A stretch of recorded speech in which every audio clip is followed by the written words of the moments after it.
اے وطن تیری مٹی سے وفاؤں کا صلہ، اے وطن تیری مٹی سے وفاؤں کا صلہ ہمیں یوں ملا ہے، کسی نے باپ، کسی نے ماں، کسی نے بیٹی، کسی نے بہن، اور آج کسی نے اکلوتا بیٹا کھویا ہے۔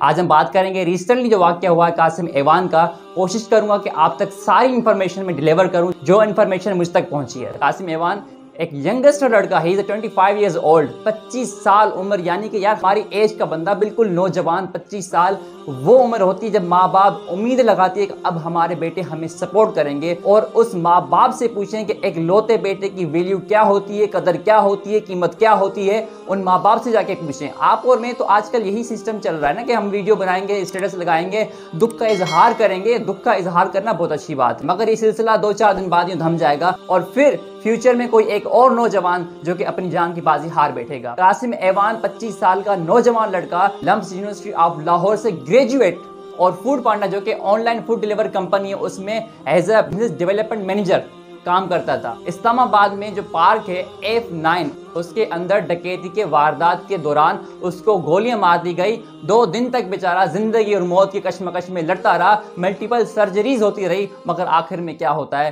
وہ زندگی ہار جاتا ہے اور خالق حقیقی سے جا ملتا ہے۔ جو کہ سب سے بڑی بات یہ کہ اپنے والدین کا، اپنے ماں باپ کا اکلوتا بیٹا، ان ماں باپ سے اس کی قدر و قیمت پوچھیں جس کا ایک لگتے جگر، ان ماں باپ سے اس کا دکھ اور درد پوچھیں، کیونکہ آپ اور میں کچھ بھی نہیں جانتے، جس پر گزرتی ہے وہی جانتا ہے کیا درد ہے، کیا تکلیف ہے۔ ہم صرف باتیں کر سکتے ہیں، ہم لوگ افسوس کر سکتے ہیں، ہم لوگ غم کا اظہار کر سکتے ہیں، غم میں شریک ہو سکتے ہیں، مگر ہمارے دل میں، ہمارے جذبات میں وہ غم نہیں ہوگا، کیونکہ میں اگین وہی بات دہراؤں گا، جس پہ گزرتی ہے کو پتا ہوتا ہے درد کیا ہے۔ قاسم ایوان نے جس یونیورسٹی میں گریجویشن کی تھی، اس کے بیچ ممبر جو ہیں ڈفرنٹ کنٹریز میں چلے گئے تعلیم کے لیے، جاب کے لیے، برائٹ فیوچر کے لیے، مگر قاسم ایوان نے پاکستان کو سلیکٹ کیا کہ میں اپنے ماں باپ کے ساتھ رہوں گا، میں اپنے ملک پاکستان میں رہوں گا، مگر اس کو اس مٹی کے ساتھ وفائیں کرنے کا صلہ کیا ملتا ہے کہ آپ کے سامنے اس کی لاش آ جاتی ہے اور آپ اس کا جنازہ پڑھ کر دفنا دیتے ہیں اور 2-4 سیڈ اسٹیٹس لگا کر آپ سمجھتے ہیں کہ حق ادا ہو گیا۔ پاکستان جس مسائل سے گزر رہا ہے، یہ مسائل ہمارے لیے بڑھتے جا رہے ہیں، فیوچر میں اس بات کی پیشن گوئی کر رہے ہیں کہ اس طرح کے واقعات ہمیں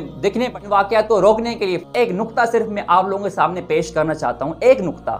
آپ اس کے ساتھ فیصلہ کر دیں کہ کیا صحیح ہے کیا غلط۔ پاکستان کس بنیاد پہ بنا؟ لا الہ الا اللہ محمد رسول اللہ، کہ یہاں پر اسلامی نظام قائم ہوگا، یہاں پر اسلامی نظام نافذ کیا جائے گا۔ اگر یہاں پر آج اسلامی نظام نافذ ہوتا مکمل پراپر طریقے سے تو یہ لاش ہم نہ دیکھتے، تو یہ دن ہم نہ دیکھتے، آج ایوان زندہ ہوتا۔ اس کی وجہ یہی ہے کہ اگر آپ ہسٹری اٹھا کے دیکھیں پاکستان کی، جب سے پاکستان وجود میں آئے تو کیا اسلامی قانون نافذ ہوا؟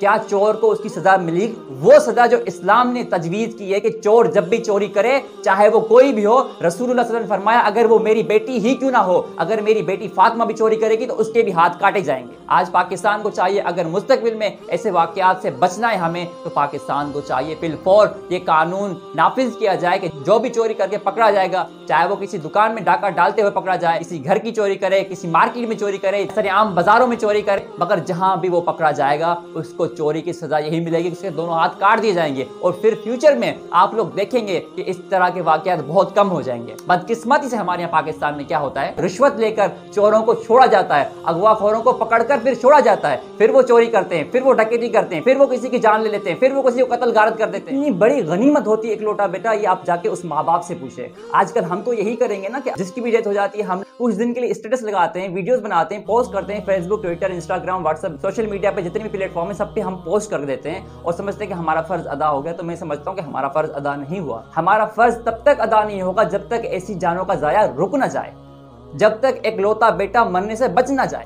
جب تک ہمارے گلی محلوں میں نوجوان کی لاشوں کے گرنے کا سلسلہ بند نہ ہو جائے، تب تک ہمارا سلسلہ نہیں رکے گا۔ کراچی میں آپ نے دیکھا کہ کس طرح 4-5 نوجوان گلی کے اندر کھڑے ہوئے ہیں، نوجوان کو گولی مار دی جاتی ہے سرے عام۔ اسی طرح سرے عام ہر ایک گلی محلے میں ہمارے نوجوانوں کو مارا جا رہا ہے۔ یہ ڈاکو لٹیرے آخر کب تک ان کی گرفت سے باہر ہوں گے، کب تک قانون کی گرفت سے باہر ہوں گے، ان کے لیے کب قانون نافذ ہوگا؟ میں سمجھتا ہوں اداروں کا بہت بڑا قصور ہے۔ اس کی وجہ یہی ہے کہ پاکستان میں یہ نظام جلد سے جلد نافذ ہونا چاہیے کہ چور کو اس کی سزا یہی ملے گی کہ اس کے دونوں ہاتھ کاٹ دی جائیں گے، ایک ایک چور کے ہاتھ کاٹے جائیں، تو آپ فیوچر میں دیکھیں گے کہ اس طرح کی واردات کس طرح کم ہو۔ آج پاکستان کے بگڑتے ہوئے حالات اس بات کی پیشن گوئی کر رہے ہیں جو مستقبل قریب ہے وہ ہمارے لیے بہت بڑا خطرہ ہے، بہت بڑی چیلنج ہے۔ اور وہ چیلنج کا سلسلہ ہمارے سامنے آنا شروع ہو گیا ہے، اور وہ پیشن گوئی کا سلسلہ ہمارے سامنے آنا شروع ہو گیا ہے۔ وہ اس طرح ہی کہ ہم نے ایک نوجوان کھو دیا، ہم نے ایک ینگسٹر لڑکا جو کہ گریجویٹ، وہ چاہتا تو ملک سے باہر جا کر اپنی زندگی بھی سیو کر سکتا تھا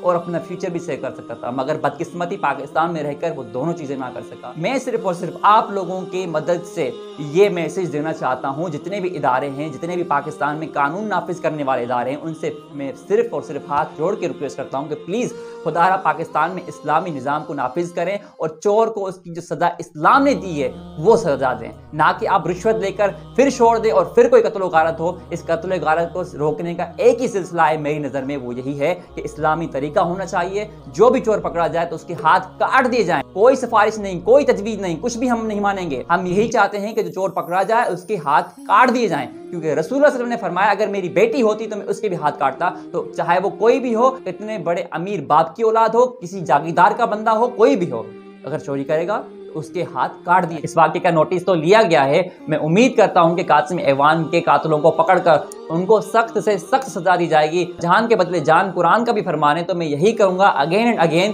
کہ جب وہ پکڑے جائیں تو ان سے کوئی رعایت نہیں ہونی چاہیے، ان کے ہاتھ بھی نہیں بلکہ ان کی جان جانی چاہیے، کیونکہ ہاتھ تو تب کاٹے جائیں گے نا جب آپ نے چوری کی ہو، جب آپ نے ایک جان ضائع کی ہے، جب آپ نے قتل کیا ہے، تو آپ کو فوراً پھانسی کے پھندے پر لٹکانا چاہیے۔ امید کرتا ہوں کہ آپ سب میری بات سے متفق ہوں گے اور فیوچر میں اس طرح کے واقعات نہ ہوں۔ اس ویڈیو کو عام کریں، ان لوگوں تک پہنچائیں، قانون نافذ کرنے والے اداروں تک یہ بات پہنچائیں۔ ان کو پتا ہے اگر پاکستان میں اسلامی قانون نافذ کریں گے تو نتیجہ اچھا ہوگا، مگر یہ لوگ چاہتے ہیں کہ پاکستان میں اچھا کچھ بھی نہ ہو، پاکستان کی نوجوان نسلیں تباہ ہوں، پاکستان میں گلی گلی میں قتل و غارت ہو، یہ لوگ یہی چاہتے ہیں۔ مگر ہم نوجوان پاکستان کا سرمایہ ہے، ہمیں آواز اٹھانی چاہیے، ہم سب کو مل کر آواز اٹھانی چاہیے اس ظلم کے خلاف، اس قتل و غارت کے خلاف۔ نوجوانوں کو سرعام قتل کیا جا رہا ہے، اس کے خلاف ہمیں آواز اٹھانی چاہیے۔ اور قاسم ایوان کی فیملی کے ساتھ اس غم کی گھڑی میں، اس دکھ کی گھڑی میں ہم برابر کے شریک ہیں، اور قاسم ایوان کے لیے ہم دعا گو ہیں کہ اللہ تبارک و تعالیٰ اس نوجوان کو جنت الفردوس میں اعلیٰ مقام عطا فرمائے اور اس کی فیملی والوں کو، اس کے گھر والوں کو